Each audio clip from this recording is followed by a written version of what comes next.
जन मानै प्रतख गुरु निस्तारे। सो कहो टल गुर सेवियै अहनिस सहज सुभाए। दर्शन परसै गुरु कै जन्म मरण दुख जाए। वाहिगुरु साहिब जीओ। सलोक महला तीजा। बाबी है हुक्म पछाणिया गुर कै सहज सुभाए। मेघ वरसै दया कर गूढ़ी शहबर लाए। बाबी है हुक्म पछाणिया गुर कै सहज सुभाए। मेघ वरसै दया कर गूढ़ी शहबर लाए। बाबी है कूक पकार रह गई सुख वस्या मन आए। नानक सो सालाही है जे देंदा सबना जिया रिजक समाए। नानक सो सालाही है जे देंदा सबना जिया रिजक समाए। महला तीजा। चातृक तू ना जानही क्या तुध विच तिखा है। कित पीतै तिख जाए दूजै पाए भ्रमिया। अमृत जल पल्लै ना पाए।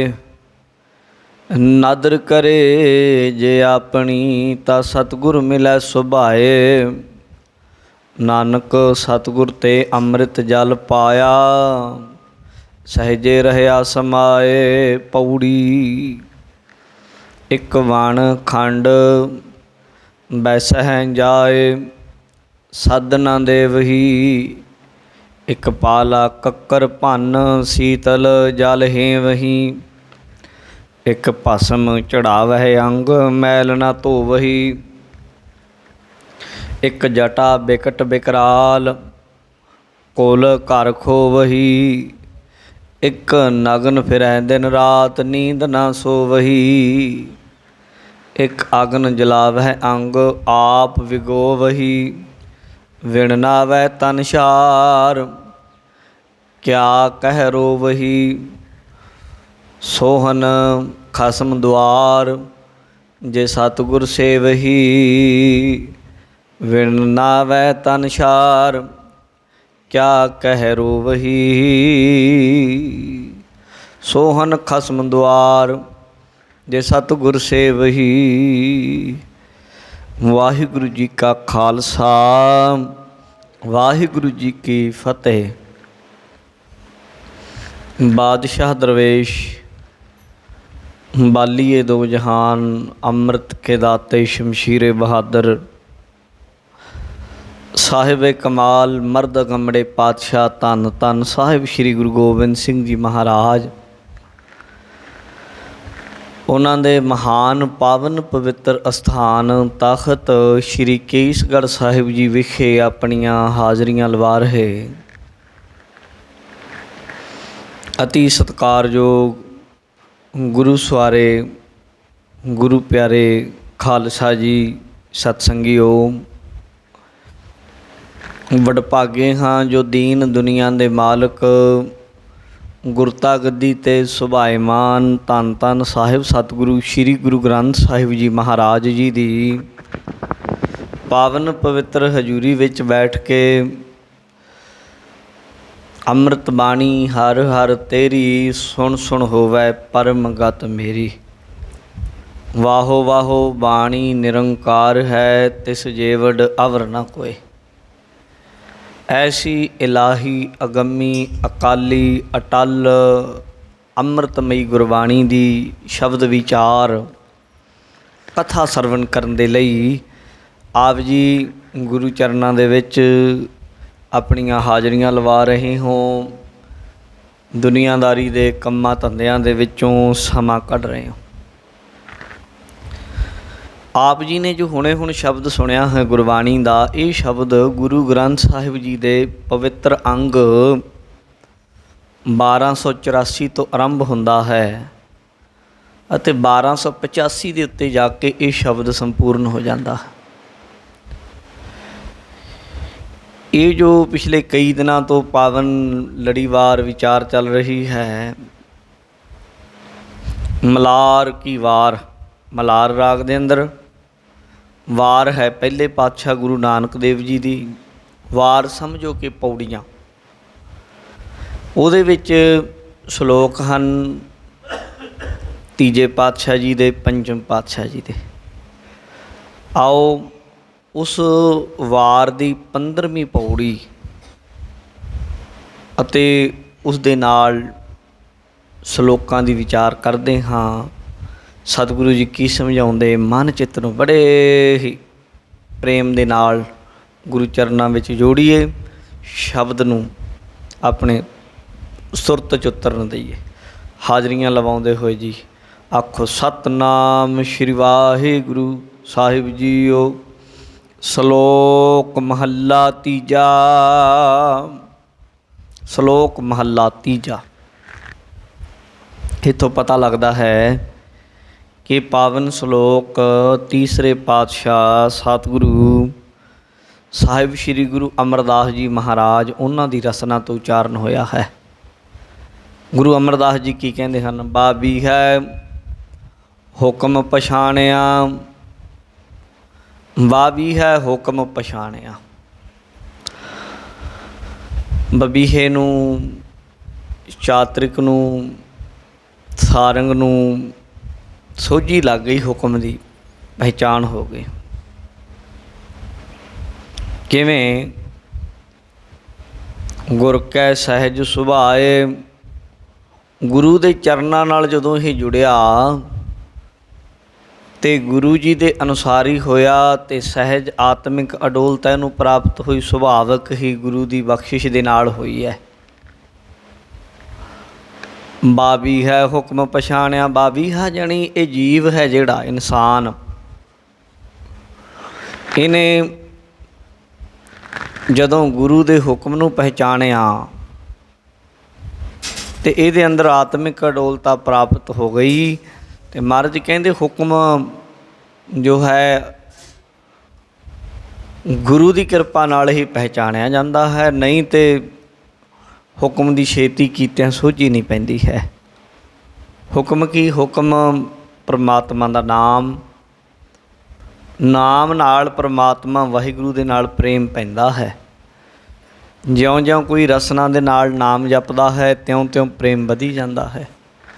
ਜਪੀ ਚੱਲੋ, ਵਧੀ ਜਾਂਦਾ ਹੈ ਪ੍ਰੇਮ। ਪਰ ਇਹ ਗੱਲ ਗੁਰੂ ਦੀ ਕਿਰਪਾ ਨਾਲ ਜਦੋਂ ਗੁਰੂ ਬਖਸ਼ਿਸ਼ ਕਰਦਾ ਹੈ, ਉਦੋਂ ਜੀਵ ਦੇ ਅੰਦਰ ਟਿਕਦੀ ਹੈ। ਮੇਘ ਵਰਸੈ ਦਇਆ ਕਰ, ਗੂੜੀ ਸ਼ਹਿਬਰ ਲਾਏ। ਕਹਿੰਦੇ ਜਿਵੇਂ ਮੀਂਹ ਪੈਂਦਾ ਹੈ, ਬੜੀ ਸ਼ਹਿਬਰ ਲੱਗਦੀ, ਝੜੀ ਲੱਗਦੀ ਹੈ। ਉਸ ਵਕਤ ਜਿਸ ਵੇਲੇ ਝੜੀ ਲੱਗਦੀ ਹੈ, ਫਿਰ ਮੀਂਹ ਪੈਂਦਾ ਪੈਂਦਾ ਪੈਂਦਾ ਪੈਂਦਾ ਚੱਲਦਾ ਚੱਲਦਾ ਸਵੰਤੀ ਬੂੰਦ ਦੀ ਵੀ ਪ੍ਰਾਪਤੀ ਇਸ ਪਪੀਹੇ ਨੂੰ ਹੋ ਜਾਂਦੀ ਹੈ।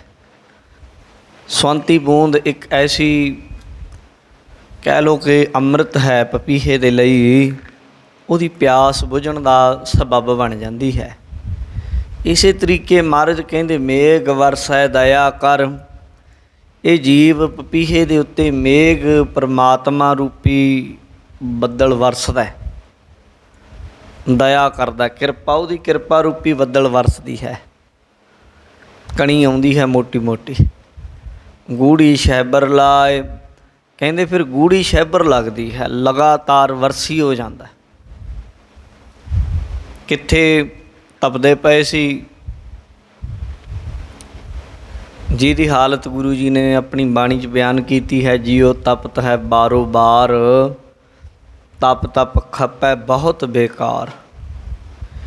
ਜਿਐ ਤਨ ਬਾਣੀ ਵਿਸਰ ਜਾਏ, ਜਿਉਂ ਪੱਕਾ ਰੋਗੀ ਵਿਲ ਲਾਏ।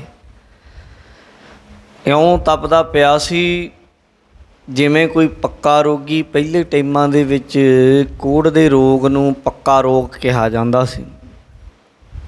ਤੇ ਉਹਦਾ ਇਲਾਜ ਨਹੀਂ ਸੀ ਹੁੰਦਾ ਉਦੋਂ।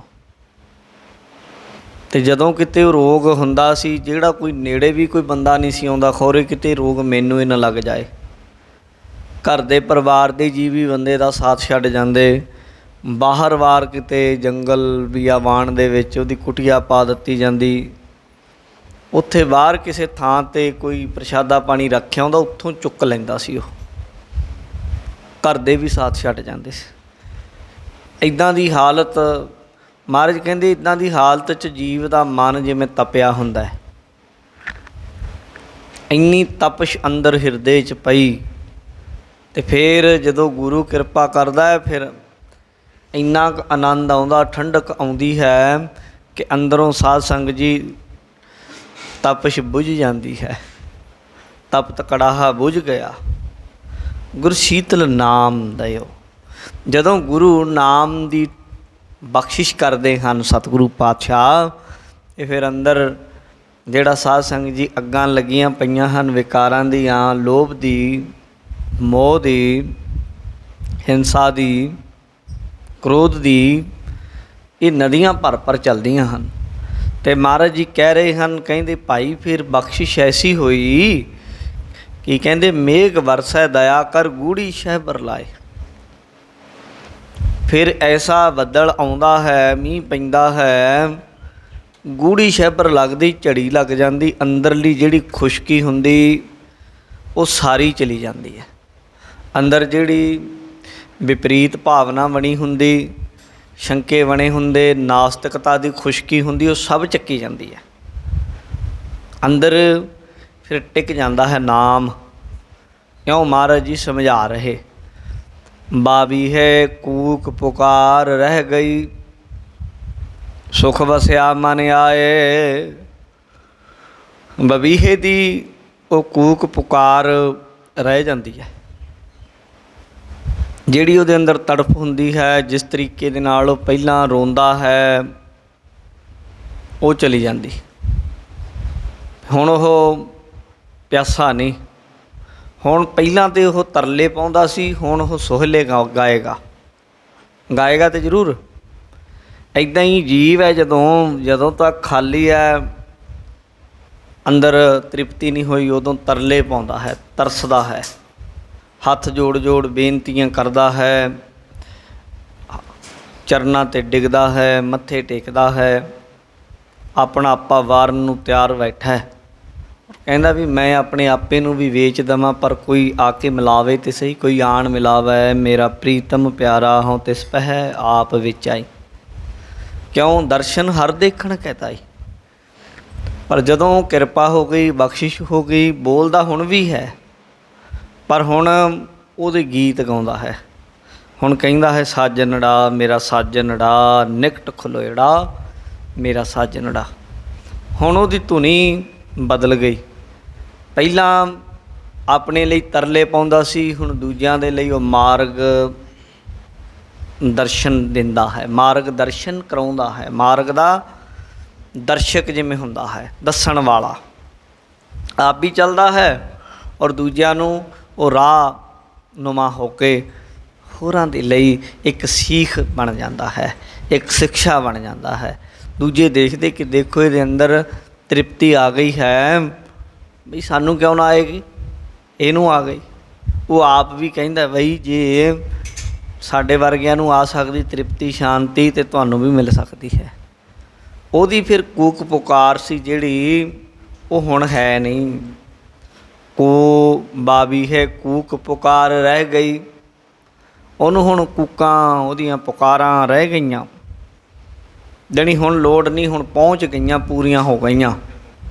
ਸੁਖ ਵਸਿਆ ਮਨ ਆਏ, ਕਹਿੰਦੇ ਹੁਣ ਤਾਂ ਸੁਖ ਵਸ ਗਿਆ, ਹੁਣ ਤਾਂ ਮਨ 'ਚ ਆ ਕੇ ਵਸ ਗਿਆ। ਪਹਿਲਾਂ ਕਰਦਾ ਪੁਕਾਰਾਂ, ਪਰ ਜਦੋਂ ਸਮਝ ਆ ਗਈ ਫਿਰ ਕਹਿੰਦਾ ਕਿਹਨੂੰ ਪੁਕਾਰ ਕਰਨੀ, ਅੰਦਰੇ ਤਾਂ ਬੈਠਾ। ਕਬੀਰ ਜੀ ਕਹਿੰਦੇ ਆ, ਕਬੀਰ ਮੁੱਲਾ ਮੁਨਾਰੇ ਕਿਆ ਚੜ੍ਹੇ, ਸਾਈ ਨਾ ਬਹਿਰਾ ਹੋਏ, ਜਿਹ ਕਾਰਨ ਤੂੰ ਬਾਂਗ ਦੇਹ ਦਿਲ ਹੀ ਪੀਤਰ ਜੋਏ।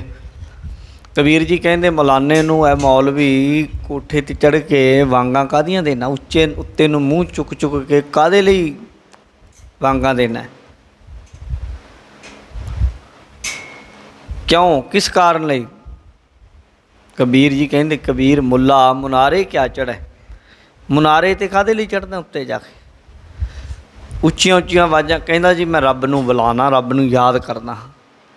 ਕਹਿੰਦੇ ਸਾਈਂ ਨਾ ਬਹਿਰਾ ਹੋਏ ਰੱਬ ਕੋਈ ਬੋਲਾ ਕੰਨਾਂ ਤੋਂ ਸੁਣਦਾ ਵੀ ਐਡੀ ਉੱਚੀ ਉੱਚੀ ਆਵਾਜ਼ਾਂ ਮਾਰੇਗਾ ਤਾਂ ਸੁਣੇਗਾ। ਜੇ ਕਾਰਨ ਤੂੰ ਬਾਂਗ ਦੇਹ ਦਿਲ ਹੀ ਭੀਤਰ ਜੋਏ, ਜਿਹਦੇ ਲਈ ਤੂੰ ਆਵਾਜ਼ਾਂ ਮਾਰਦਾ ਦਿਲ ਦੇ ਵਿੱਚ ਤੈ ਤੇਰੇ ਉਹਨੂੰ ਦੇਖ ਲੈ। ਪਰ ਇਹ ਇੱਕ ਕਹਿ ਲਓ ਆਤਮ ਦਰਸ਼ੀ ਸਾਧੂ ਦੇ ਬੋਲ ਹੋ ਸਕਦੇ ਆ, ਜਿਹਨੇ ਦੇਖ ਲਿਆ। ਸਾਡੇ ਵਰਗਾ ਬੰਦਾ ਤੇ ਆਮ ਬੰਦਾ ਤੇ ਅੰਮ੍ਰਿਤ ਵੇਲੇ ਦਾ ਬਬੀਹੇ ਦੀ ਤਰ੍ਹਾਂ ਉੱਚੀ ਉੱਚੀ ਆਵਾਜ਼ਾਂ ਮਾਰਦਾ ਹੈ, ਬੋਲਦਾ ਹੈ। ਉਹਨਾਂ ਨੂੰ ਕਬੀਰ ਜੀ ਨੇ ਆਖਿਆ ਕਿ ਕਹਿੰਦੇ ਬੋਲੀ ਜਾ ਬਸ, ਕਦੇ ਨਾ ਛੱਡੀ ਦਰ, ਲੱਗਿਆ ਰਹੋ। ਕਬੀਰ ਕੇਸੋ ਕੇਸੋ ਕੂਕੀ ਹੈ, ਕੂਕਣਾ ਹੁੰਦਾ ਉੱਚੀ ਬੋਲਣਾ। ਕਹਿੰਦੇ ਕੇਸੋ ਕੇਸੋ ਕੂਕੀ ਹੈ, ਨਾ ਸੋਈ ਹੈ ਆਸਾਰ, ਰਾਤ ਦਿਵਸ ਕੇ ਕੂਕਨੇ ਕਬਹੂ ਕੇ ਸੁਨੇ ਪੁਕਾਰ। ਕਬੀਰ ਜੀ ਕਹਿੰਦੇ ਕੂਕੀ ਜਾ, ਮਾਰੀ ਜਾ ਚੀਕਾਂ, ਉਹਦੇ ਦਰ ਤੱਕ ਕਦੇ ਤਾਂ ਪਹੁੰਚੂਗੀ। ਜਦਨ ਸੁਣ ਲਈ, ਜਦੋਂ ਪ੍ਰਤੱਖ ਹੋ ਗਿਆ, ਮਿਲੇ ਪ੍ਰਤੱਖ ਗੁਸਾਈਆਂ ਧੰਨਾ ਵਡਭਾਗਾ ਹੋ ਗਿਆ ਜਦੋਂ, ਉਦੋਂ ਫਿਰ ਉਹਦੇ ਨਾਲ ਖੜਾ, ਉਹਦੇ ਕੰਮ ਕਰਦਾ। ਪਰ ਪਹਿਲਾਂ ਜਿੰਨਾ ਚਿਰ ਪ੍ਰਤੱਖ ਨਹੀਂ ਸੀ ਉਹਨਾਂ ਚਿਰ ਹੱਥ ਜੋੜ ਮਿੰਨਤਾਂ ਕਰਦਾ, ਦੁੱਧ ਲਿਆਉਂਦਾ, ਕਹਿੰਦਾ ਪਿਲਾ ਦੇਵਾਂ ਇਹਨੂੰ, ਮੈਨੂੰ ਵੀ ਦਰਸ਼ਨ ਹੋ ਜਾਣ, ਹੋਏ ਨਹੀਂ, ਰੋਂਦਾ ਭੁੱਖਾ ਵੀ ਰਹਿੰਦਾ। ਇਸ ਤਰੀਕੇ ਦੇ ਨਾਲ ਸਾਧ ਸੰਗਤ ਜੀ ਇਹ ਅਵਸਥਾ ਦੀ ਗੱਲ ਹੈ। ਮਹਾਰਾਜ ਕਹਿੰਦੇ ਜਦੋਂ ਪੂਰਾ ਹੋ ਗਿਆ ਉਦੋਂ ਫਿਰ ਕੂਕਾਂ ਪੁਕਾਰਾਂ ਰਹਿ ਗਈਆਂ। ਫਿਰ ਹੁਣ ਤੇ ਹੁਣ ਬੋਲੇਗਾ ਤੇ ਉਸਤਤੀ ਦੇ ਬੋਲ ਬੋਲੇਗਾ, ਹੁਣ ਬੋਲੇਗਾ ਤੇ ਅਭੇਦਤਾ ਦੇ ਬੋਲ ਬੋਲੇਗਾ, ਹੁਣ ਬੋਲੇਗਾ ਤੇ ਮਿਲਾਪ ਦੇ ਆਨੰਦ ਦੀ ਗੱਲ ਕਰੇਗਾ। ਹੁਣ ਕਹੇਗਾ ਕਬੀਰ ਚਰਨ ਕਮਲ ਕੀ ਮੌਜ ਕੋ ਕਹਿ ਕੈਸੇ ਅਨੁਮਾਨ, ਕਹਿ ਬੇ ਕੋ ਸ਼ੋਭਾ ਨਹੀਂ ਦੇਖਾ ਹੀ ਪ੍ਰਵਾਨ। ਹੁਣ ਕਹਿੰਦਾ ਹੈ ਉਹਦੇ ਚਰਨਾਂ ਦੀ, ਉਹਦੇ ਪਾਵਨ ਚਰਨਾਂ ਦੀ ਮੌਜ ਦੀ ਮੈਂ ਕੀ ਗੱਲ ਕਰਾਂ, ਉਹ ਤਾਂ ਦੇਖਿਆ ਹੀ ਪਤਾ ਲੱਗੇਗਾ ਕਿ ਕਿੱਦਾਂ। ਜੇ ਆਖਾਂ ਤਾਂ ਸ਼ੋਭਾ ਨਹੀਂ ਦਿੰਦਾ, ਉਹ ਤਾਂ ਦੇਖ ਕੇ ਹੀ ਪ੍ਰਵਾਨ ਹੋਏਗਾ, ਪਤਾ ਲੱਗੇਗਾ ਕਿ ਇਸ ਤਰ੍ਹਾਂ ਦੀ ਆਨੰਦ ਦੀ ਗੱਲ ਹੈ। ਆਹ ਕਬੀਰ ਜੀ ਕਹਿੰਦੇ ਹਨ, ਜਿਹਨੂੰ ਕਹਿ ਕਬੀਰ ਗੂੰਗੇ ਗੁੜ ਖਾਇਆ, ਪੁੱਛੇ ਤੇ ਕਿਆ ਕਹੀ ਆਖਿਆ ਹੈ। ਪੁੱਛੇ ਤੋਂ ਕੀ ਕਹਾਂਗੇ, ਗੂੰਗੇ ਨੂੰ ਗੁੜ ਖਵਾਉਣ ਵਾਲੀ ਗੱਲ ਹੈ। ਇਉਂ ਆਖ ਰਹੇ ਹਨ ਮਹਾਰਾਜ। ਕਹਿੰਦੇ ਕੂਕ ਪੁਕਾਰ ਭਾਈ, ਫਿਰ ਕੂਕਾਂ ਪੁਕਾਰਾਂ ਬਾਬੀ ਹੈ, ਕੂਕ ਪੁਕਾਰ ਰਹਿ ਗਈ, ਸੁਖ ਵਸਿਆ ਮਨ ਆਏ। ਮਹਾਰਾਜ ਕਹਿੰਦੇ ਇਹਦੇ ਮਨ ਵਿੱਚ ਆਤਮਿਕ ਸੁਖ ਦਾ ਵਾਸਾ ਹੋ ਗਿਆ ਹੈ, ਇਹਦੇ ਮਨ ਵਿੱਚ ਸੁਖ ਆ ਕੇ ਵਸ ਗਿਆ ਹੈ। ਇਉਂ ਸਮਝਾ ਰਹੇ ਹਨ। ਨਾਨਕ ਸੋ ਸਾਲਾਹੀ ਹੈ, ਜੇ ਦੇਂਦਾ ਸਭਨਾ ਜੀਆ ਰਿਜਕ ਸਮਾਏ। ਕਹਿੰਦੇ ਨਾਨਕ ਸੋ ਸਾਲਾਹੀ ਹੈ। ਗੁਰੂ ਅਮਰਦਾਸ ਮਹਾਰਾਜ ਜੀ ਗੁਰੂ ਨਾਨਕ ਦੇਵ ਮਹਾਰਾਜ ਜੀ ਦੀ ਮੋਹਰ ਛਾਪ ਲਾ ਰਹੇ। ਕਹਿੰਦੇ ਭਾਈ ਗੁਰਮੁਖੋ ਉਸ ਵਾਹਿਗੁਰੂ ਨੂੰ ਸਲਾਹੋ, ਉਹਦੀ ਸਿਫਤ ਕਰੋ। ਕਿਹਦੀ ਜੀ? ਕਹਿੰਦੇ ਜੇ ਦੇਂਦਾ ਸਭਨਾ ਜੀਆ ਰਿਜਕ ਸਮਾਏ। ਇਹ ਇੱਕ ਬੇਅੰਤ ਗੁਣਾਂ ਦੇ ਵਿੱਚੋਂ ਇੱਕ ਗੁਣ ਹੈ ਉਹਦਾ। ਉਹ ਕੀ? ਸਭ ਨੂੰ ਰੋਜੀ ਦਿੰਦਾ ਹੈ, ਕਿ ਰੋਜੀ ਦੇਹੰਦ ਹੈ। ਦਸਮੇਸ਼ ਪਿਤਾ ਜ਼ਫਰਨਾਮੇ ਦੇ ਦੂਜੀ ਲਾਈਨ 'ਚ ਕਹਿੰਦੇ ਆ, ਪਹਿਲੀ ਲਾਈਨ ਹੈ ਕਮਾਲੇ ਕਰਾਮਾਤ ਕਾਇਮ ਕਰੀਮ ਹੈ ਔਰੰਗਜ਼ੇਬ, ਉਹ ਕਮਾਲ ਦੀ ਤਾਕਤ ਰੱਖਣ ਵਾਲਾ। ਦੂਜੀ ਲਾਈਨ 'ਚ ਕਹਿੰਦੇ ਆ ਰਜਾ ਬਖਸ਼ ਰਾਜ਼ਿਕ ਰਿਹਾ ਕੁਨ ਰਹੀਮ, ਉਹ ਰਜਾ ਦੇ ਵਿੱਚ ਬਖਸ਼ਣ ਵਾਲਾ ਹੈ, ਰਾਜ਼ਿਕ ਰੋਜੀ ਦੇਣ ਵਾਲਾ ਹੈ, ਅਤੇ ਰਿਹਾ ਕੁਨ ਰਿਹਾ ਕਰਨ ਵਾਲਾ, ਬੰਦ ਖਲਾਸੀ ਕਰਨ ਵਾਲਾ, ਰਹੀਮ ਰਹਿਮਤਾਂ ਕਰਨ ਵਾਲਾ ਹੈ। ਉਹਦੇ ਗੁਣਾਂ ਦੇ ਵਿੱਚੋਂ ਜਦੋਂ ਜ਼ਫਰਨਾਮਾ ਸਾਹਿਬ ਪੜ੍ਹਾਂਗੇ ਤਾਂ ਫਿਰ ਉਹਦੇ ਅਜ਼ੀਮ ਬਹੁਤ ਸਾਰੇ ਅਣਗਿਣਤ ਵੱਡੇ ਤੋਂ ਵੱਡੇ ਉਹਦੇ ਗੁਣਾਂ ਦੀ ਗੱਲ ਹੋਈ ਹੈ। ਉਹਨਾਂ ਗੁਣਾਂ ਦੇ ਵਿੱਚੋਂ ਇੱਕ ਗੁਣ ਹੈ ਕਿ ਉਹ ਰੋਜੀ ਦਿੰਦਾ ਹੈ। ਇੱਥੇ ਗੁਰੂ ਨਾਨਕ ਦੇਵ ਜੀ ਉਹ ਗੁਣ ਦੀ ਗੱਲ ਕਰਦੇ ਹੋਏ ਕਹਿੰਦੇ ਨਾਨਕ ਸੋ ਸਾਲਾਹੀ ਹੈ, ਉਹਦੀ ਸਿਫਤ ਕਰਿਆ ਕਰ ਭਾਈ। ਕਿਹਦੀ ਜੀ? ਜੇ ਦੇਂਦਾ ਸਭਨਾ ਜੀਆ ਰਿਜਕ ਸਮਾਏ। ਜਿਹੜਾ ਰੋਜੀ ਸਭ ਨੂੰ ਦਿੰਦਾ ਹੈ, ਅਪਣਾਉਂਦਾ ਹੈ, ਪਹੁੰਚਦੀ ਕਰ ਦਿੰਦਾ ਹੈ, ਉਹ ਮਾਲਕ ਰੋਜੀ ਦੇਹਾਂਦਾ ਹੈ। ਉਹਦੇ ਸ਼ੁਕਰ ਵਿੱਚ ਜੀਵੀਏ, ਉਹਦੀ ਯਾਦ ਵਿੱਚ ਜੀਵੀਏ, ਅਤੇ ਫਿਰ ਉਹ ਰੋਜੀ ਦਿੰਦਾ ਹੈ। ਸਰੀਰਕ ਖੁਰਾਕ ਦਾ ਵੀ ਇੰਤਜ਼ਾਮ ਕਰਦਾ ਹੈ, ਆਤਮਿਕ ਖੁਰਾਕ ਦਾ ਵੀ ਇੰਤਜ਼ਾਮ ਕਰਦਾ ਹੈ। ਕਿਉਂ ਸਮਝਾ ਰਹੇ ਹਨ? ਜਿਹਨੇ ਰੋਜੀ ਦਿੱਤੀ ਹੈ, ਜਿਹਨੇ ਧਰਤੀ ਦਿੱਤੀ ਹੈ, ਜਿਹਨੇ ਸਾਡੇ ਲਈ ਹਵਾ ਬਣਾਈ, ਪਾਣੀ ਬਣਾਇਆ, ਜਿਹਨੇ ਸਾਨੂੰ ਪਹਿਲਾਂ ਹੀ ਪਹੁੰਚਦਾ ਕੀਤਾ। ਜੇ ਕਿਤੇ ਕੋਈ ਬੰਦਾ ਭੁੱਖਾ ਮਰਦਾ ਹੈ ਨਾ, ਉਹ ਸਾਡੀ ਬੰਦੇ ਦੀ ਬਦਨੀਤੀ ਕਰਕੇ ਭੁੱਖਾ ਮਰ ਰਿਹਾ, ਸਾਡੀ ਆਪਸੀ ਅਲੰਬੜਦਾਰੀ ਕਰਕੇ ਅਸੀਂ ਭੁੱਖੇ ਮਰਦੇ ਹਾਂ। ਜਿੰਨਾ ਅਨਾਜ ਸਾਡੇ ਲੋਕਾਂ ਕੋਲ ਹੈ, ਜੇ ਉਹਨੂੰ ਸਹੀ ਤਰੀਕੇ ਨਾਲ ਵੰਡ ਦਿੱਤਾ ਜਾਏ, ਰੱਬ ਨੇ ਘਾਟੇ ਨਹੀਂ ਪਾਏ, ਭੰਡਾਰੇ ਭਰੇ ਪਏ। ਇੰਨਾ ਅਨਾਜ ਗਲ ਜਾਂਦਾ ਸਾਡੇ ਕੋਲ, ਜਿੰਨਾ ਸਾਡੇ ਲੋਕ ਖਾਂਦੇ ਨਹੀਂ ਸਾਲ ਭਰ 'ਚ, ਉਦੋਂ ਤਿੱਗਣਾ ਸੜ ਜਾਂਦਾ ਹੈ, ਸਹੀ ਤਰੀਕੇ ਨਾਲ ਉਹਨੂੰ ਵੰਡਿਆ ਨਹੀਂ ਜਾਂਦਾ। ਇੰਨਾ ਕੁ ਸਾਡੇ ਕੋਲ ਪਾਣੀ ਹੈ, ਇੰਨੇ ਕੁ ਪਦਾਰਥ ਉਹਨੇ ਵਾਹਿਗੁਰੂ ਨੇ ਦਿੱਤੇ। ਕੋਈ ਇਹ ਤਾਂ ਮੈਂ ਕਹਿ ਰਿਹਾ, ਕੋਈ ਸ਼ੰਕਾ ਕਰਦੇ ਕਿ ਬਥੇਰੇ ਲੋਕ ਜੀ ਭੁੱਖੇ ਮਰਦੇ, ਸਾਡੇ ਤਾਂ ਨਹੀਂ ਮਰਦੇ ਪੰਜਾਬ 'ਚ। ਸਾਡੇ ਤਾਂ ਭੁੱਖੇ ਰਹਿਣ ਦੀ ਗੱਲ ਨਹੀਂ। ਸਾਡੇ ਆਪਣੇ ਸਿੱਖ ਤਾਂ ਆਪਣੇ ਘਰੋਂ ਭਾਵੇਂ ਪੀਪੇ ਖਾਲੀ ਹੋ ਜਾਣ, ਦੂਜਿਆਂ ਨੂੰ ਖਵਾਈ ਜਾਂਦੇ ਆ। ਸਾਡੇ ਤਾਂ ਬੇਨਤੀਆਂ ਕਰਦੇ ਲੋਕ ਬਾਹਰੋਂ, ਦੇਖੋ ਤੁਸੀਂ ਇਹਨਾਂ ਦਾ ਇੰਨਾ ਧਿਆਨ ਰੱਖਦੇ, ਇਹ ਇੰਨੇ ਭੁੱਖੇ ਆ, ਪਾਣੀ ਨਹੀਂ ਦਿੰਦੇ ਬੂੰਦ ਭਰ ਵੀ। ਇੱਕ 10-10 ਰੁਪਏ ਦੀ ਪਾਣੀ ਦੀ ਬੋਤਲ, ਉਹ ਵੀ 100-100 ਰੁਪਏ ਦੀ ਵੇਚਦੇ ਆ ਸਾਨੂੰ। ਸਿੱਖ ਕਹਿੰਦੇ ਅਸੀਂ ਕੀ ਕਰੀਏ? ਸਾਨੂੰ ਸਾਡੇ ਗੁਰੂ ਨੇ ਸਿੱਖਿਆ ਹੀ ਇਹ ਦਿੱਤੀ ਆ, ਕਿਸੇ ਨੂੰ ਭੁੱਖਾ ਨਹੀਂ ਮਰਨ ਦੇਣਾ, ਕਿਸੇ ਨੂੰ ਪਿਆਸਾ ਨਾ ਮਰਨ ਦੇ। ਸਾਨੂੰ ਤਾਂ ਜੰਗ ਦੇ ਵਿੱਚ ਸਾਡੇ ਗੁਰੂ ਨੇ ਮਸ਼ਕ ਫੜਾ ਦਿੱਤੀ ਭਾਈ ਘਨੱਈਏ ਦੇ ਰੂਪ 'ਚ, ਕਹਿੰਦੇ ਲੈ ਛਕਾਇਆ ਕਰ ਜਲ, ਲੈ ਮਰਹਮ ਪੱਟੀ ਵੀ ਲੈ ਜਾ, ਜਿੱਥੇ ਕੋਈ ਡਿੱਗਿਆ ਦਿਖਿਆ, ਜ਼ਖਮ ਹੋਇਆ, ਉਹਦੇ ਪੱਟੀ ਬੰਨ੍ਹ ਦੇ, ਠੀਕ ਹੋ ਜਾਏ। ਕੋਈ ਜੰਗ ਕਰਨ ਆਇਆ ਤਾਂ ਲੜਨਾ ਪਏਗਾ ਨਾ ਉਹਦੇ ਨਾਲ, ਜੰਗ ਕਰਨ ਆਏ ਨਾਲ। ਪਰ ਜੇ ਕੋਈ ਜ਼ਖਮੀ ਹੈ, ਦਰਦੀ ਹੈ, ਦੁਖੀ ਹੈ, ਤਾਂ ਉਹਦਾ ਦੁੱਖ ਵੀ ਦੂਰ ਕਰਨਾ। ਸਾਨੂੰ ਇਹ ਸਿੱਖਿਆ ਦਿੱਤੀ ਹੈ। ਜੇ ਕਿਤੇ ਸਿੱਖ ਦਾ ਰਾਜ ਹੋ ਜਾਏ ਤਾਂ ਸਿੱਖ ਤਾਂ ਨਹੀਂ ਭੁੱਖਾ ਮਰਨ ਦਿੰਦਾ, ਉਹ ਤਾਂ ਗੁਰਬਾਣੀ ਸੱਚੀ ਕਰਦਾ ਹੈ। ਮਹਾਰਾਜਾ ਰਣਜੀਤ ਸਿੰਘ ਦੇ ਸਮੇਂ ਕਾਲ ਪੈ ਗਿਆ ਇਲਾਕਿਆਂ 'ਚ ਆਲੇ ਦੁਆਲੇ। ਕਾਲ ਪਹਿਲੇ ਟਾਈਮਾਂ 'ਚ ਇੱਦਾਂ ਪੈ ਜਾ ਕਰਦੇ ਸਨ, ਨਦੀਆਂ ਨਹਿਰਾਂ ਦੀ ਤਰ੍ਹਾਂ ਨਹੀਂ ਸਨ ਹੁੰਦੀਆਂ ਅੱਜ ਦੀ ਤਰ੍ਹਾਂ ਵੀ ਹਰ ਜਗ੍ਹਾ ਪਾਣੀ ਪਹੁੰਚਦਾ ਸੀ, ਔਰ ਧਰਤੀ 'ਚੋਂ ਲੋਕ ਪਾਣੀ ਖੂਹਾਂ ਨਾਲੇ ਕੱਢਦੇ ਸਨ ਜ਼ਿਆਦਾਤਰ।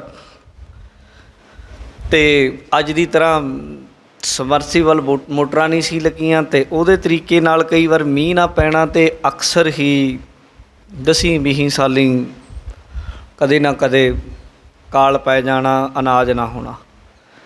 ਮਹਾਰਾਜਾ ਸਾਹਿਬ ਨੂੰ ਪਤਾ ਲੱਗਾ ਵੀ ਲੋਕਾਂ ਕੋਲ ਅਨਾਜ ਹੈ ਨਹੀਂ, ਉਹਨੇ ਭੰਡਾਰੇ ਖੋਲ੍ਹ ਦਿੱਤੇ। ਪਹਿਲਾਂ ਰੱਖਿਆ ਹੁੰਦਾ ਰਾਜਿਆਂ ਕੋਲ ਵੀ ਭਾਈ ਜਿਹੜਾ ਜਿਹਨੂੰ ਲੋੜ ਹੈ ਆ ਕੇ ਲੈ ਜੇ। ਲੈਣਾ ਇਸ ਤਰੀਕੇ ਨਾਲ ਹੈ ਕਿ ਐਂ ਨਾ ਹੋਵੇ ਬੇਸਬਰੇ ਹੋ ਜਾਓ ਵੀ ਜਾ ਕੇ ਦੂਜੇ ਦੇ ਮੂੰਹ 'ਚ ਨਾ ਪਵੇ। ਜਿਹਨੂੰ ਜਿੰਨੀ ਕੁ ਲੋੜ ਹੈ ਇੱਕ ਵਾਰੀ ਜਿਹੜਾ ਜਿੰਨਾ ਚੁੱਕ ਕੇ ਲੈ ਜੇ ਲੈ ਜਾਓ, ਕੁਝ ਸਮਾਂ ਸਾਰੋ ਫਿਰ ਹੋਰ ਦੇਵਾਂਗੇ। ਆਇਆ ਇੱਕ ਬਜ਼ੁਰਗ ਆਇਆ, ਬਜ਼ੁਰਗ ਨੇ ਵੱਡੀ ਜੀ ਚਾਦਰ ਸੁੱਟ ਲਈ।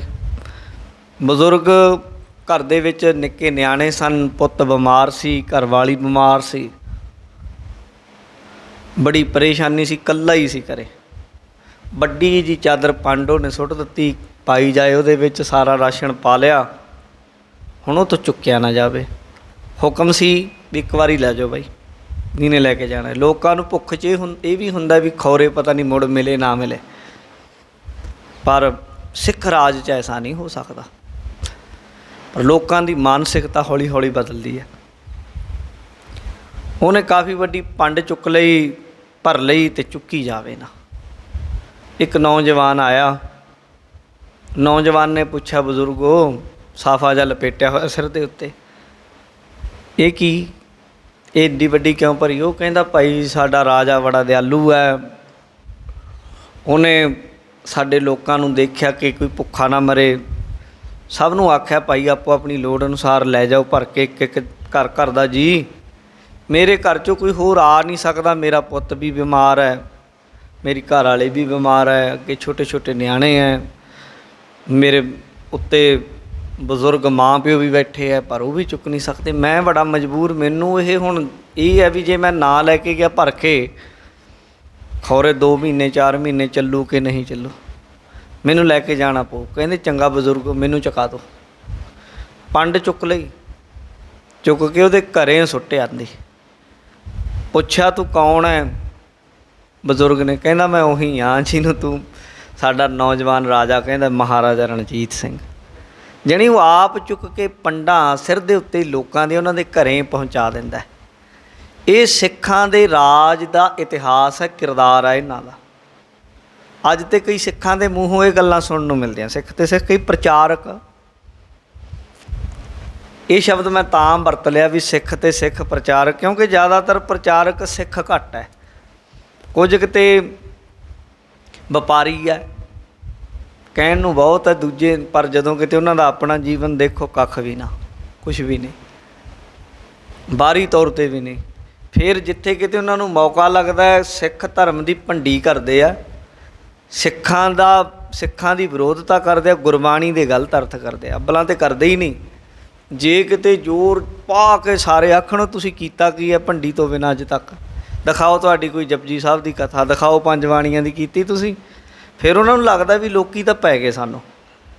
ਫਿਰ ਕਿਤੇ ਮਾੜੀ ਮੋਟੀ ਕਰਨਗੇ ਵੀ ਤੇ ਉਹਨਾਂ ਨੂੰ ਪਹਿਲਾਂ ਤਾਂ ਪੜ੍ਹਨਾ ਨਹੀਂ ਆਉਂਦਾ, ਫਿਰ ਤੇ ਪਹਿਲਾਂ ਤਾਂ ਉਹਨੂੰ ਇਸ ਤਰੀਕੇ ਨਾਲ ਪੜ੍ਹ ਦੇਣਗੇ ਜੋ ਸਾਡੀ ਕਹਿ ਲਓ ਕਿ ਕਿਸੇ ਨੇ ਪੜ੍ਹਿਆ ਹੀ ਨਹੀਂ ਹੁੰਦਾ ਇੱਦਾਂ ਦੀ ਤਰੀਕੇ ਨਾਲ।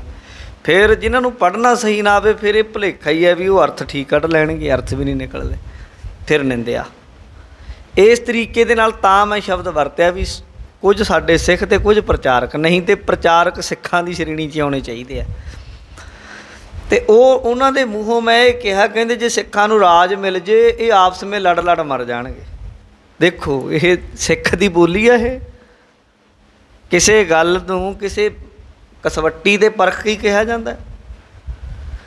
ਇੱਕ ਤਾਂ ਪ੍ਰਚਾਰਕ ਦੀ ਇੱਦਾਂ ਦੀ ਲਾ ਲਓ ਵੀ ਇੰਨੀ ਬੇਹਯਾਈ ਨਾਲ ਉਹ ਬੰਦਾ ਬੋਲਿਆ ਕੋਈ, ਚਲੋ ਮੈਂ ਨਾਂ ਨਹੀਂ ਲੈਂਦਾ ਹੈਗਾ ਕਿਉਂਕਿ ਕੁਝ ਸਾਡੇ ਬੰਦੇ ਸਪੋਰਟ ਕਰਦੇ ਉਹਨਾਂ ਨੂੰ, ਸਾਡੇ ਬੰਦੇ ਸਾਡੇ ਵਰਗੇ ਉਹਨਾਂ ਨੂੰ ਜਾਣ ਕੇ ਸਪੋਰਟ ਕਰਦੇ ਆ।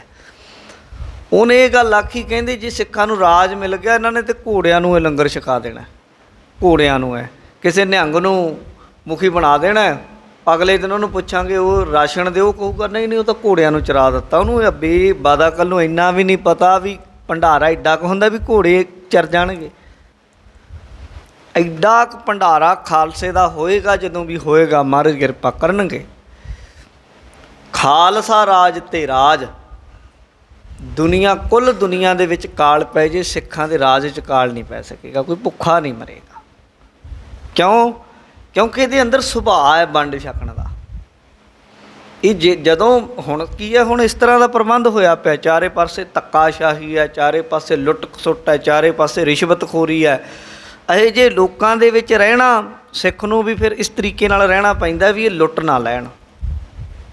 ਇਸ ਲਈ ਉਹਨੂੰ ਵੀ ਕਈ ਵਾਰ ਗੁਰੇਜ਼ ਕਰਨਾ ਪੈਂਦਾ। ਜਦੋਂ ਉਹਨੂੰ ਪ੍ਰਬੰਧ ਇਸ ਤਰ੍ਹਾਂ ਦੇ ਮਿਲ ਗਏ, ਉਹਨੂੰ ਇਹ ਗੱਲ ਦਾ ਪਤਾ ਲੱਗ ਗਿਆ ਵੀ ਇਹ ਸਾਰੇ ਆਪਣੇ ਹੀ ਆ ਸਾਡੇ, ਕੋਈ ਇਹਨਾਂ 'ਚ ਲੁਟੇਰਾ ਨਹੀਂ, ਕੋਈ ਇਹਨਾਂ 'ਚ ਧੋਖੇਬਾਜ਼ ਨਹੀਂ, ਕੋਈ ਇਹਨਾਂ 'ਚੋਂ ਭੇਖੀ ਨਹੀਂ, ਪੱਗ ਬੰਨੀ ਵਾਲਾ ਅੰਦਰੋਂ ਇਹ ਸਾਡਾ ਵੈਰੀ ਨਹੀਂ, ਸੱਚੀ ਸਿੱਖ ਹੈ।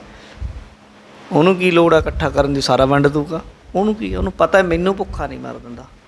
ਇਸੇ ਤਰੀਕੇ ਇਹ ਗੁਰਮਤਿ ਦਾ ਨਜ਼ਰੀਆ ਹੀ ਹੈ ਔਰ ਗੁਰੂ ਨਾਨਕ ਦੀ ਉਹ ਸੇਧ ਹੈ। ਮਹਾਰਾਜ ਕਹਿੰਦੇ ਰੱਬ ਨੇ ਇੰਨਾ ਦਿੱਤਾ ਹੈ ਜੋ ਤੁਹਾਡੇ ਲਈ ਮੁੱਕਦਾ ਨਹੀਂ, ਵਾਧੂ ਹੈ, ਬਹੁਤ ਹੈ, ਕਦੇ ਨਹੀਂ ਮੁੱਕਦਾ। ਉੱਥੇ ਲੋਕਾਂ ਕੋਲ ਬਾਹਰਲੇ ਮੁਲਕਾਂ 'ਚ ਚੱਲ ਜਾਓ। ਪਿਛਲੀ ਵਾਰੀ ਮੈਂ ਮੌਕਾ ਮਿਲਿਆ, ਸੰਗਤ ਨੇ ਸੱਦਿਆ, ਮੈਂ ਜਾ ਕੇ ਆ ਬਾਹਰਲੇ ਮੁਲਕ ਇੰਗਲੈਂਡ ਗਿਆ। ਉੱਥੇ ਮੇਰੀ ਜਿਵੇਂ ਅੰਦਰਲੀ ਬਿਰਤੀ ਜੀ ਬਣੀ ਹੋਈ ਵੀ ਦੇਖੀਏ ਚੀਜ਼ ਨੂੰ ਖੋਜ। ਮੈਂ ਉੱਥੇ ਗਿਆ, ਮੈਂ ਯਾਰ ਜ਼ਮੀਨ 'ਤੇ ਦਿਖਾਓ ਕਿੱਦਾਂ ਦੀ ਹੈ ਇੱਥੇ। ਪਹਿਲਾਂ ਤਾਂ ਸ਼ਹਿਰ ਨੇ ਆਲੇ ਦੁਆਲੇ ਕਿਤੇ ਜ਼ਮੀਨ ਹੈ ਨਾ, ਵਾਧੂ ਖਾਲੀ।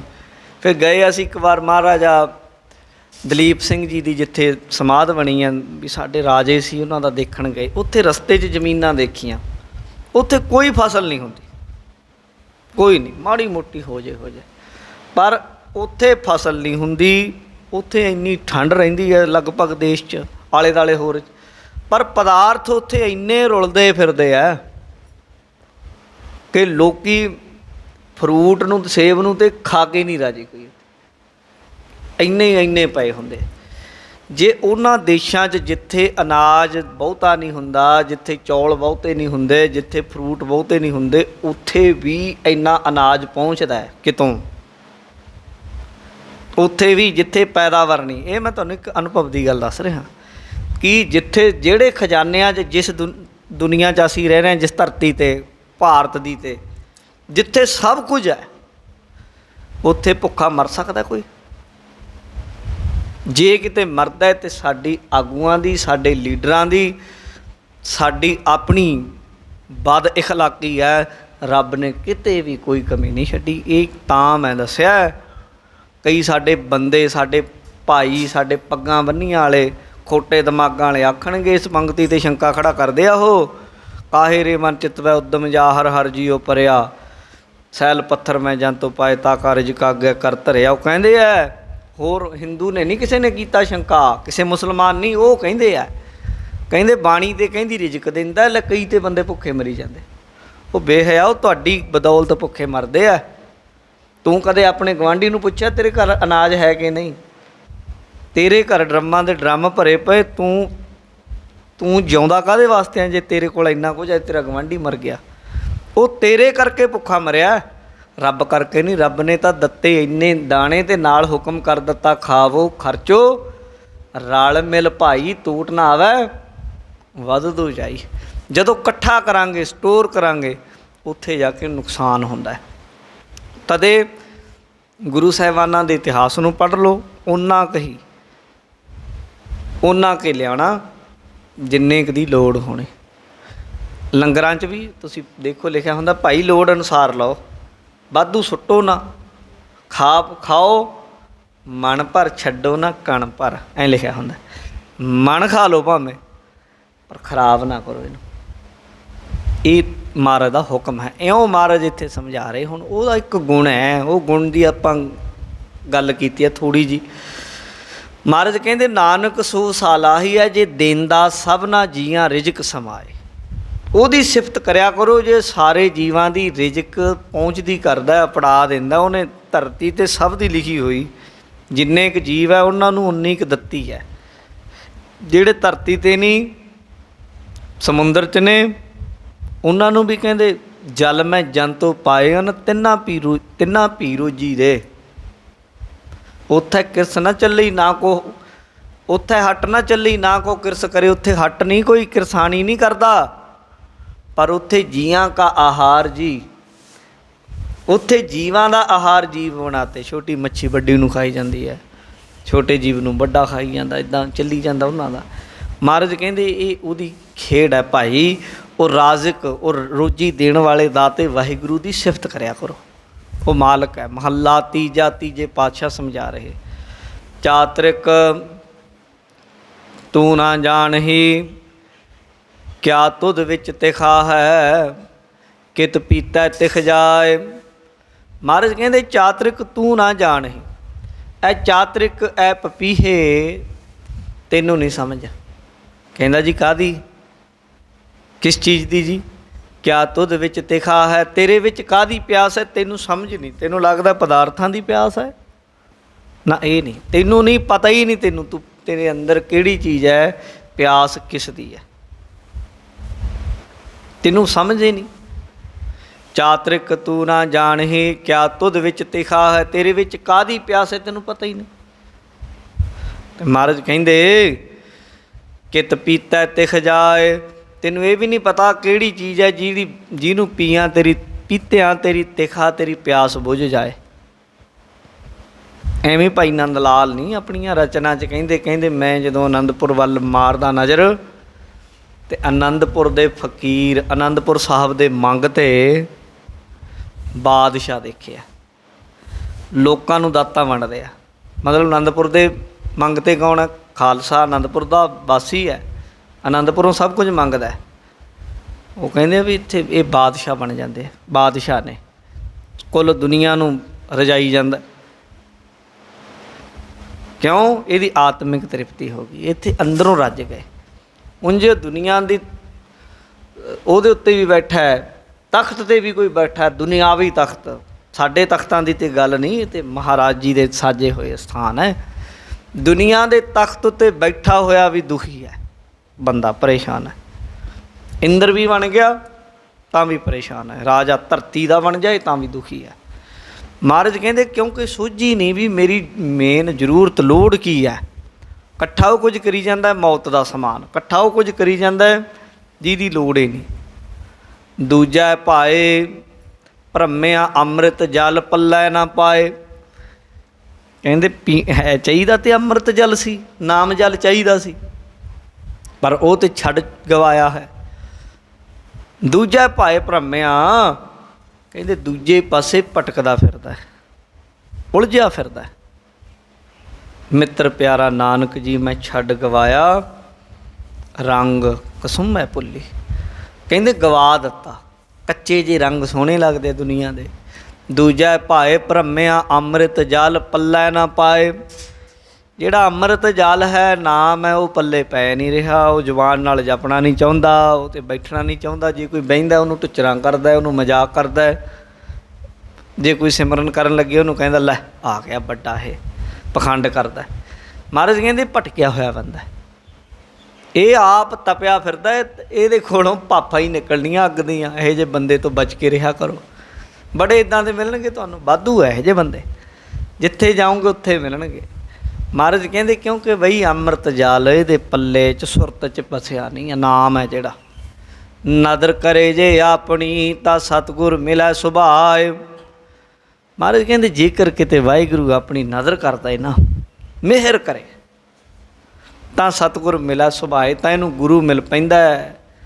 सहज सुभाਅ परमात्मा की किरपा दे नाल इहनूं मिलदा है, बख्शिश करदा है गुरु इहदे उत्ते।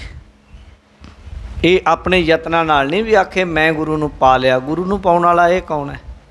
गुरु अगे बेनतियां करे, महाराज नज़र करे तो फिर इहनूं गुरु मिलदा। जिवें बाबा अमरदास जी एक बजुर्ग ने आख्या तुसीं ते गुरु ही नहीं धारण किया, रोई गए सारी रात, परेशान ही रहे, मैं गुरु ही नहीं धारण किया। जिथे बैठे अपने नगर उत्थे ही अरदासां करी जाण बासर के पिंड तो, हे पूर्ण सतगुरु मैनू ये भी नहीं पता पूर्ण गुरु है कौन दुनिया ते, मैनू तू आप ही मिल पाए फिर मैनू तो नहीं पछाण। हे सतगुरु अपने चरनां नाल ला लो। रोई जांदे अरदासां करी जांदे। बस ज्यों पपीहा बोलिया दरवाजे ते कूक पहुँच गई। बाबी अमृत वेले बोलिया तां दर सुनी पुकार, मेघा नो फरमान हुआ बरसो कृपा तार। अमृत वेले ही बाणी सुन गई बीबी अमरो, पढ़ रही सी बाणी। ऐसी बाणी सुनी मन मोहित हो गया, हथ जोड़ के खड़ के सवेर हुई, बेटा बस आ जी दी बाणी है मेरे अंदर नूं ठंड पाती, कौन है ये? आख्या ये तो गुरु नानक दे घर दी बाणी है, गुरु दी बाणी है, मैनूं दर्शन करा दिओ। हुण ते गुरु नानक देव जी आप ते है नहीं, पर गुरु नानक देव जी ने शरीर बदल लिया। हुण किवें? हुण गुरु नानक देव जी दूजे शरीर च टिक गए, गुरु अंगद नाम रखवा लिया, गुरु नानक देव जी है उही है। बेटा मैनूं दर्शन करा। फिर लैके गए, चरनां दे डिगे, उन्हां दे ही हो गए। पर की बाबा अमरदास जी ये कहते रहे जिंदगी पर मैं पा लिया मेरी मेरी मेहनत नाल ना, वो तो कहते बस गुरु ने कृपा की। गुरु अमरदास जी वो कह रहे है, आप उन्होंने बोलने कहते नदर करे जी अपनी तां सतगुर मिलै सुभाए। गुरु अमरदास जी दे बोलने उन्होंने अपने कहते जदों कृपा करता है फिर गुरु मिलता है, वो अपनी कृपा नाले मिलता है। असी तो बेनती कर सकते हैं हथ जोड़ के, नानक सतगुर ते अमृत जल पाया सहजे रहा समाए। नानक सतगुर ते अमृत जल पाया, जदों गुरु मिलता है फिर गुरु अमृत बूंद देंदा अगे नाम दी दात। सहजे रहा समाए, फिर जीव सहजे ही नाम विच समा जाता है, नामी नाम विच भेद हो जाता है। पौड़ी विच समझा रहे नाम की महानता, नाम किड्डी वड्डी दात है। सब जिन्ने भी योग हैं, जिन्ने भी जग हैं, जिन्ने भी तप हैं, ਜਿੰਨੀਆਂ ਵੀ ਤਪੱਸਿਆਵਾਂ ਹਨ ਸਭ ਤੋਂ ਉੱਤੇ ਨਾਮ ਹੈ। ਯੋਗੇਨ ਕਿੰਗ ਜਗੇਨ ਕਿੰਗ ਦਾਨੇਨ किंग तपसा। योग क्या है, दान क्या है, जग क्या है। तपस्यावां पुठे लटक लटक की है। गोबिंद गोबिंदेत जप नर सकल सिद्ध पदं। जयदेव आयो तस सफटं पवभूत सर्वगतं। केवल राम नाम मनोरमं बद अमृत तत्मयं। ਇਹ ਭਾਈ परमात्मा ਦਾ ਨਾਮ ਸਭ ਤੋਂ ਉੱਤੇ ਹੈ। ਇਹ ਗੱਲ ਸਮਝਾ ਰਹੇ ਪੌੜੀ 'ਚ ਕੀ ਕਹਿੰਦੇ ਹਨ। ਗੁਰੂ ਨਾਨਕ ਦੇਵ ਜੀ ਦੀ ਹੈ ਪੌੜੀ। ਇੱਕ ਵਾਣ ਖੰਡ ਬੈਸੈ ਜਾਏ ਸਾਧਨਾ ਦੇ ਵਹੀ। ਭਾਈ ਕਈ ਬੰਦੇ ਜੰਗਲਾਂ 'ਚ ਜਾ ਕੇ ਬਹਿ ਜਾਂਦੇ ਆ। ਆਵਾਜ਼ ਮਾਰੋ ਸੱਦੋ ਬੋਲੋ ਨਾ ਸਾਧਨਾ ਦੇ ਵਹੀ। ਅੱਗੋਂ ਆਵਾਜ਼ ਨਹੀਂ ਦਿੰਦੇ ਭਾਵ ਮੌਨ ਧਾਰੀ ਹੋ ਕੇ ਬਹਿ ਜਾਂਦੇ। ਜੰਗਲ 'ਚ ਬੈਠ ਗਏ ਮੌਨ ਧਾਰੀ ਹੋ ਗਏ। ਬੋਲੇ ਨਹੀਂ ਹੋਏ ਬੈਠਾ ਮੋਨੀ ਮੋਨੀ ਹੋ ਗਿਆ। ਇੱਕ ਪਾਲਾ ਕੱਕਰ ਭੰਨ ਸ਼ੀਤਲ ਜਲ ਹੇਵਹੀਂ। ਕਈ ਪਾਲਿਆਂ ਨੂੰ ਕੱਕਰਾਂ ਨੂੰ ਲੰਘਦੇ ਲੰਘਦੇ ਹਿਮਾਲਿਆ ਪਰਬਤਾਂ 'ਤੇ ਜਾ ਕੇ ਬੈਠ ਗਏ। ਜਾ ਕੇ ਉਹੀ ਜਿਹੀ ਜਗ੍ਹਾ 'ਤੇ ਬੈਠ ਗਏ ਜਿੱਥੇ ਬਿਲਕੁਲ ਬਰਫ਼ ਦੇ ਪਹਾੜ ਹੈ। ਇੱਕ ਪਾਲਾ ਕੱਕਰ ਭੰਨ ਸ਼ੀਤਲ ਜਲ ਹੇਵਹੀਂ। ਕਈ ਠੰਡੀਆਂ ਨਦੀਆਂ ਦੇ ਵਿੱਚ ਸ਼ੀਤਲ ਜਲ ਦਾ ਹੇਵਹੀਂ ਦੁੱਖ ਝੱਲਦੇ ਆ ਠੰਡ ਦਾ। ਇੰਨਾ ਔਖਾ ਕੰਮ ਕਰਦੇ ਆ ਜਲ ਧਾਰੇ ਕਰਦੇ ਆ। ਇੱਕ ਭਸਮ ਝੜਾ ਵਹਿ ਅੰਗ ਮੈਲ ਨਾ ਧੋਵਹੀ। ਕਈ ਸਰੀਰ ਦੇ ਉੱਤੇ ਸਵਾਹ ਹੀ ਮਲੀ ਜਾਂਦੇ ਆ। ਮਲ ਮਲ ਕੇ ਸਵਾਹ ਭੂਸਰ ਹੋਏ ਫਿਰਦੇ ਆ। ਪਤਾ ਨਹੀਂ ਲੱਗਦਾ ਪਹਿਚਾਣ ਨਹੀਂ ਹੁੰਦੀ ਕੌਣ ਹੈ। ਅੰਗ ਮੈਲੇ ਕਰ ਲਏ ਮੈਲ ਨਾ ਧੋਵਹੀ। ਉਹ ਜਿਹੜੀ ਸਵਾਹ ਨੂੰ ਧੋਂਦੇ ਹੀ ਨਹੀਂ ਜਾਣੀ ਇਸ਼ਨਾਨ ਇਹ ਸਵਾਹ ਦਾ ਕਰਦੇ ਪਾਣੀ ਲੱਗਣੇ ਨਹੀਂ ਦਿੰਦੇ ਸਰੀਰ ਨੂੰ। ਇੱਕ ਜਟਾ ਬਿਕਟ ਬਿਕਰਾਲ ਕੁਲ ਘਰ ਖੋਵਹੀ। 1285 'ਤੇ ਹੈ ਕਹਿੰਦੇ ਇੱਕ ਜਟਾ ਬਿਕਟ ਬਿਕਰਾਲ। ਕਈਆਂ ਨੇ ਜਟਾਵਾਂ ਲੰਮੀਆਂ ਲੰਮੀਆਂ ਬੋੜ ਦਾ ਦੁੱਧ ਲਾ ਲਿਆ ਜਟਾਂ ਨੂੰ। ਬਸ ਧੂੜ ਪਾ ਲਈ ਮਿੱਟੀ ਪਾ ਲਈ ਫਿਰ ਬੋੜ ਦਾ ਦੁੱਧ ਲਾ ਲਿਆ। ਉਹਦੇ ਨਾਲ ਐਂ ਜਾਲੇ ਬਣ ਗਏ। ਗੁਰਮਤਿ 'ਚ ਨਹੀਂ ਹੈ ਕੇਸ ਤਾਂ ਰੱਖਣੇ ਆ ਪਰ ਸਾਫ਼ ਰੱਖਣੇ ਆ ਰੋਜ਼। ਕੰਘਾ ਦੋਨੋਂ ਵਕਤ ਕਰ ਪਾਗ ਚੁਨੇ ਕਰ ਮੰਦਈ। ਦਾਤਨ ਨੀਤ ਕਰੈ ਸੋ ਸੁਖ ਪਾਵੈ ਲਾਲ ਜੀ। ਗੁਰੂ ਕਾ ਸਿੱਖ ਕੰਘਾ ਕਰੇ ਦੋਨੋਂ ਵਕਤ। ਪੱਗ ਬੰਨੇ ਟੋਪੀ ਦੀ ਤਰ੍ਹਾਂ ਨਹੀਂ ਐਨ ਚੁਣ ਕੇ ਬੰਨੇ ਰੋਜ਼। ਅਤੇ ਫਿਰ ਰੋਜ਼ ਆਪਣੇ ਦੰਦਾਂ ਦੀ ਸਫਾਈ ਦੇ ਲਈ ਦਾਤਣ ਕੁਰਲਾ ਇਤਿਆਦ ਕਰੇ। ਅਤੇ ਮਹਾਰਾਜ ਕਹਿੰਦੇ ਇਹ ਕੰਮ ਕਰੇ ਤਾਂ ਸੁਖੀ ਰਹਿੰਦਾ। ਸਾਡੇ ਵਿੱਚ ਉਹ ਨਹੀਂ ਕਿ ਜਟਾਵਾਂ ਵੱਡੀਆਂ ਕਰਨੀਆਂ ਦੁੱਧ ਲਾ ਲਾ ਕੇ ਲੋਕਾਂ ਨੂੰ ਦਿਖਾਉਣਾ ਵੀ ਮੇਰੀਆਂ ਜਟਾਵਾਂ ਵੱਡੀਆਂ। ਹਾਂ ਕੇਸਾਂ ਦੀ ਸੰਭਾਲ ਕਰਦੇ ਹਾਂ ਕੰਘਾ ਕਰਦੇ ਹਾਂ ਜੂੜਾ ਕਰਨਾ। ਕੇਸ ਲੰਮੇ ਹੋ ਜਾਣ ਅਤੇ ਵਾਹਿਗੁਰੂ ਦੀ ਦਾਤ ਸਮਝਦਾ ਹੈ ਵਡਭਾਗਾ ਸਮਝਦਾ ਸਾਂਭ ਕੇ ਰੱਖਦਾ ਉਹਨਾਂ ਨੂੰ। ਸਿਰ ਗੁੰਮ ਨਹੀਂ ਹੁੰਦਾ। ਸਿਰ ਕੇਸਾਂ ਨੂੰ ਪੱਟਦਾ ਨਹੀਂ ਘਸਾਉਂਦਾ ਨਹੀਂ ਜਾਂ ਕਿਸੇ ਤਰੀਕੇ ਕੇਸ ਕਤਲ ਨਹੀਂ ਕਰਾਉਂਦਾ। ਉਹਨਾਂ ਨੂੰ ਸਾੜਦਾ ਨਹੀਂ ਸਾਂਭ ਕੇ ਰੱਖਦਾ ਗੰਜ ਨਹੀਂ ਕਢਾਉਂਦਾ। ਪਰ ਇੱਕ ਉਹ ਵੀ ਪੱਖ ਹੈ ਉਹਨਾਂ ਨੂੰ ਦੁੱਧ ਲਾ ਲਾ ਕਿਸੇ ਚੀਜ਼ ਦੇ ਨਾਲ ਉਹਨਾਂ ਨੂੰ ਸਾਫ਼ ਨਾ ਕਰਨਾ ਮੈਲ ਰੱਖਣੀ ਇਹ ਵੀ ਕੰਮ ਨਹੀਂ ਕਰਦਾ। ਪਰ ਕਈ ਇੱਦਾਂ ਕਰਦੇ ਆ। ਇੱਕ ਜਟਾ ਬਿਕਟ ਬਿਕਰਾਲ ਜਟਾਵਾਂ ਰੱਖ ਲੈਂਦੇ। ਬੜਾ ਔਖਾ ਜਿਹਾ ਕੰਮ ਹੈ ਇਹ। ਬੜਾ ਬਿਕਰਾਲ ਆਪਣਾ ਰੂਪ ਬੜਾ ਭਿਆਨਕ ਕਰ ਲੈਂਦੇ। ਕੁਲ ਘਰ ਖੋਵਹੀ। ਆਪਣੀ ਕੁਲ ਛੱਡ ਜਾਂਦੇ ਘਰ ਛੱਡ ਜਾਂਦੇ ਵੀ ਮੈਨੂੰ ਨਹੀਂ ਪਤਾ ਕਿੱਥੋਂ ਦਾ ਛੱਡੇ ਜਾਂਦੇ ਸਭ ਕੁਝ। ਇੱਕ ਨਗਨ ਫਿਰੈ ਦਿਨ ਰਾਤ ਨੀਂਦ ਨਾ ਸੋਵਹੀ। ਕਈ ਨੰਗੇ ਹੀ ਫਿਰੀ ਜਾਂਦੇ ਆ ਦਿਨ ਰਾਤ ਬਸਤਰ ਹੀ ਨਹੀਂ ਪਾਉਂਦੇ। ਬਸ ਉਹਨਾਂ ਨੂੰ ਲੱਗਦਾ ਕੱਪੜੇ ਲਾਹ ਦੇਣ 'ਚ ਫਕੀਰੀ ਹੈ। ਇੱਕ ਤਾਂ ਹੁੰਦਾ ਨਾ ਕਿ ਅਭਾਵ ਹੋ ਗਿਆ ਸਰੀਰ ਤੋਂ ਇੰਨਾ ਉੱਤੇ ਉੱਠ ਗਿਆ ਜਿਵੇਂ ਬੱਚੇ ਨੂੰ ਪਤਾ ਹੀ ਨਹੀਂ ਸਰੀਰ ਦਾ। ਉਹਨੂੰ ਕੀ ਹੈ ਉਹਨੂੰ ਕੋਈ ਦਿੱਕਤ ਹੀ ਨਹੀਂ। ਉਹ ਬਿਨਾਂ ਕੱਪੜਿਆਂ ਤੋਂ ਵੀ ਫਿਰੀ ਜਾਂਦਾ। ਉਹਦੇ ਅੰਦਰ ਉਹ ਵਾਸ਼ਨਾ ਨਹੀਂ। ਜੇ ਤਾਂ ਉਹੀ ਜੀ ਹੋ ਗਿਆ ਸੁਭਾਅ ਇੱਕ ਉਹ ਤਾਂ ਵੱਖਰੀ ਗੱਲ ਹੈ। ਪਰ ਜੇ ਕੋਈ ਆਖੇ ਵੀ ਕੱਪੜੇ ਲਾ ਕੇ ਹੀ ਸਾਧ ਬਣਿਆ ਜਾਊਗਾ ਫਿਰ ਉੱਥੇ ਜਾ ਕੇ ਦਿੱਕਤ ਖੜੀ ਹੁੰਦੀ ਹੈ। ਪਰ ਕਈ ਇੱਦਾਂ ਹਨ ਤੁਸੀਂ ਕਿਤੇ ਜਾਓ ਮੌਕਾ ਮਿਲੇ ਕਿਤੇ ਗੰਗਾ ਕਿਨਾਰੇ ਕਿਤੇ ਹਰਿਦੁਆਰ ਜਾ ਕੇ ਅਤੇ ਜਿੱਥੇ ਇਹਨਾਂ ਦੇ ਤੀਰਥ ਹੈ ਕਿਤੇ ਉੱਥੇ ਨਾਂਗੇ ਸਾਧਾਂ ਨੂੰ ਦੇਖੋ ਅਤੇ ਸਰੀਰ ਦੇ ਉੱਤੇ ਸਵਾਹ ਮਲੀ ਹੋਈ ਬਸ ਐਂ ਅਲਫ ਨਗਨ ਘੁੰਮਦੇ ਆ। ਪਰ ਕੀ ਉਹ ਸਾਧੂ ਬਣ ਗਏ? ਮਹਾਰਾਜ ਕਹਿੰਦੇ ਨਾ। ਕਈ ਇੱਦਾਂ ਦੇ ਹਨ ਨਗਨ ਫਿਰ ਰਹੇ, ਦਿਨ ਰਾਤ ਨੀਂਦ ਨਾ ਸੋਵਈ। ਕਈ ਸੌਂਦੇ ਹੀ ਨਹੀਂ, ਧੱਕਾ ਕਰਦੇ, ਅੱਖਾਂ ਦੇ ਡੱਕੇ ਲਾ ਲੈਂਦੇ ਆ ਥੱਲੇ। ਕਈ ਬੰਦੇ, ਮੈਂ ਪੜ੍ਹ ਰਿਹਾ ਸੀ ਗੋਰਖ ਦਾ ਜੀਵਨ, ਇਹ ਵੀ ਪੜ੍ਹਨਾ ਪੈਂਦਾ, ਉਹਦੇ ਵਿੱਚ ਆਉਂਦਾ ਥੱਲੇ ਪਾਣੀ ਸੀ, ਉੱਤੇ ਬੋਹੜ ਦੇ ਦਰਖਤ ਉੱਤੇ ਬਹਿ ਜਾਂਦਾ ਸੀ ਗੋਰਖਨਾਥ, ਥੱਲੇ ਤਲਾਅ ਸੀ, ਅਤੇ ਜਦੋਂ ਨੀਂਦ ਆਉਣੀ ਦਰਖਤ ਤੋਂ ਥੱਲੇ ਡਿੱਗਣਾ, ਪਾਣੀ 'ਚ ਡਿੱਗ ਜਾਣਾ, ਫਿਰ ਉੱਤੇ ਚੜ੍ਹ ਜਾਣਾ। ਨੀਂਦ 'ਤੇ ਜ਼ੋਰ ਪਾਉਂਦੀ, ਇਉਂ ਨੀਂਦ ਨੂੰ ਜਿੱਤਿਆ ਉਹਨਾਂ ਨੇ। ਪਰ ਗੁਰਮੁਖ ਨੂੰ, ਗੁਰਸਿੱਖ ਨੂੰ ਭਾਈ ਵੀਰ ਸਿੰਘ ਲਿਖਦੇ ਆ ਕਿ 6-7 ਘੰਟੇ ਨਾਮ ਜਪਣ ਵਾਲੇ ਨੂੰ ਸੌਣਾ ਚਾਹੀਦਾ, 8 ਘੰਟੇ ਵੀ, ਪਰ ਉਹਨਾਂ ਲਈ ਹੈ ਜਿਹੜੇ ਦਿਨ ਰਾਤ ਜਪਦੇ ਆ, ਸਿਮਰਨ ਕਰਦੇ ਆ। ਸਾਡੇ ਵਰਗਿਆਂ ਲਈ ਨਹੀਂ। ਅਸੀਂ ਉਹ ਗੱਲ ਚੱਕ ਲੈਂਦੇ ਹਾਂ, ਇਕੱਲੀ ਨੀਂਦ ਸੌਣ ਲਈ ਆਖਿਆ, ਨਾਲ ਉਹ ਨਹੀਂ ਚੱਕਦੇ, ਉਹਨੇ ਨਾਮ ਜਪਣ ਲਈ ਵੀ ਆਖਿਆ। ਅਸੀਂ ਬੜੇ ਤੇਜ਼ ਬੰਦੇ ਹੁੰਦੇ ਹਾਂ, ਆਪਣੀ ਮਤਲਬ ਦੀ ਚੀਜ਼ ਕੱਢਦੇ ਹਾਂ, ਪਰ ਇੱਦਾਂ ਨਹੀਂ ਕਰਨਾ ਚਾਹੀਦਾ। ਸੌਣਾ ਵੀ ਚਾਹੀਦਾ ਨਾਮ ਜਪਣ ਵਾਲੇ ਨੂੰ, ਅਤੇ ਨਾਮ ਵੀ ਜਪਣਾ ਚਾਹੀਦਾ। ਪਰ ਕਈ ਐਸੇ ਆ ਨੀਂਦ ਸੌਂਦੇ ਹੀ ਨਹੀਂ। ਕਈ ਮੈਨੂੰ ਇੱਕ ਥਾਈਂ ਪਟਨਾ ਸਾਹਿਬ ਇੱਕ ਬੰਦਾ ਮਿਲਿਆ ਮੈਨੂੰ, ਉਹ ਆਪਣੇ ਬਾਬੇ ਦੀ ਸਿਫਤ ਕਰਨੋਂ ਹਟੇ ਹੀ ਨਾ, ਘਮਾ ਕਹੀ ਜਾਵੇ, ਇਹ ਸੌਂਦੇ ਹੀ ਨਹੀਂ, ਇਹ ਸੁਣਦੇ ਹੀ ਨਹੀਂ। ਉਹ ਮੈਂ ਬਹਿ ਜਾ, ਤੂੰ ਕਦੇ ਦੇਖ, ਤੂੰ ਪਹਿਰਾ ਦੇ ਕੇ ਇਹਦਾ, ਜਿਹੜੇ ਨਾਲ ਦੇ ਮੈਨੂੰ ਪਤਾ, ਉਹ ਦੱਸਦੇ ਖਰਾੜੇ ਐਡੇ ਐਡੇ ਮਾਰਦਾ, ਤੰਗ ਕਰਕੇ ਰੱਖਦਾ। ਤੁਸੀਂ ਬੰਦਾ ਹੀ ਰਹਿਣ ਦਿਆ ਕਰੋ ਬੰਦੇ ਨੂੰ, ਚੰਗਾ ਚਲੋ ਸਾਧੂ ਹੈ, ਠੀਕ ਹੈ, ਤੁਸੀਂ ਕਿਉਂ ਇੰਨਾ ਉਹਦਾ ਪ੍ਰਚਾਰ ਕਰਦੇ ਵੀ ਗੁਰੂ ਸਾਹਿਬਾਨਾਂ ਤੋਂ ਵੀ ਉੱਤੇ ਲੰਘਾ ਦਿੰਦੇ ਉਹਨਾਂ ਨੂੰ। ਫਿਰ ਇਹ ਕਿਹੜਾ ਗੁਰਮਤ ਦਾ ਕੋਈ ਬਹੁਤ ਵੱਡੀ ਕਸਵੱਟੀ ਹੈ ਵੀ ਜਿਹੜਾ ਸੌਂਦਾ ਨਹੀਂ। ਸਰੀਰ ਦੀ ਪ੍ਰਕਿਰਤੀ ਹੈ, ਕੋਈ ਕਿਸੇ ਬੰਦੇ ਨੂੰ ਵੱਧ ਨੀਂਦ ਆਉਂਦੀ ਹੈ, ਕਿਸੇ ਨੂੰ ਘੱਟ ਆਉਂਦੀ ਹੈ, ਕਈਆਂ ਨੂੰ ਆਉਂਦੀ ਨਹੀਂ, ਉਹ ਚੀਕਾਂ ਮਾਰਦੇ ਮੈਨੂੰ ਨੀਂਦ ਨਹੀਂ ਆਉਂਦੀ, ਕਈਆਂ ਨੂੰ ਆਉਂਦੀ ਹੈ। ਫਿਰ ਕੀ ਹੈ, ਗੱਲ ਤਾਂ ਹੈ ਸਿਮਰਨ ਦੀ।